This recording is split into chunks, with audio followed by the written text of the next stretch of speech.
Naozaj ma fascinuje láska až za hrob. Skutočná, úprimná, obetavá láska. A tomu by som spomenula najväčšie lásky v histórii ľudstva. Na prvom mieste by to bol určite Titanic, Kate Winslet a Leonardo DiCaprio. Potom láska Cezara a Kleopatry v pyramídach. Možno sa z lásky znietili s vesmírom. A tak sa postavali nejak pyramídy. Otroci zleteli z čiernej diery v bráne galaxií a prepalili akumulátor na vrchole pyramíd s nekonečným vesmírom. No ale nakoniec zahynuli tak, že sú z nich mumifikované múmie umiestnené v relikviách v sargofágoch. Aj to bola láska veľká. Potom Angelika Markéza Anielov a Joffre.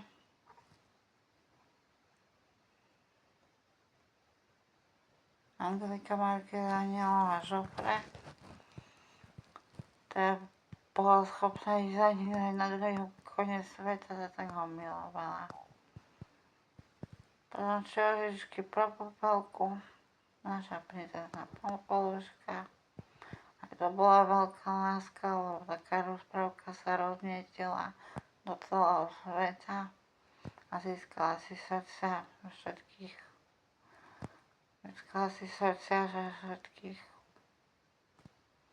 Ľudí na svete.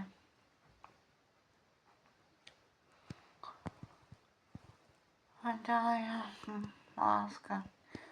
Veľká láska, tak viac ich ešte bolo a koľko aj v Amerike, keď sa natáčajú filmy, niekde hlavné postavy sa aj dajú dokopy, že začnú spolu žiť alebo sa vydajú, oženia.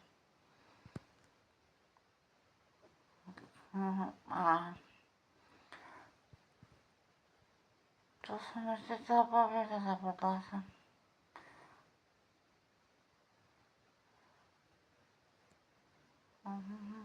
Ešte princezná Sisi bola v monarchii v Rakúsku.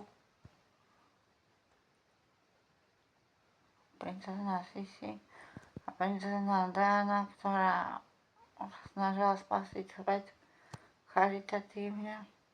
Nakoniec na ňu bol spáchaný atentát. Bola to najvznamenejšia žena v histórii ľudstva.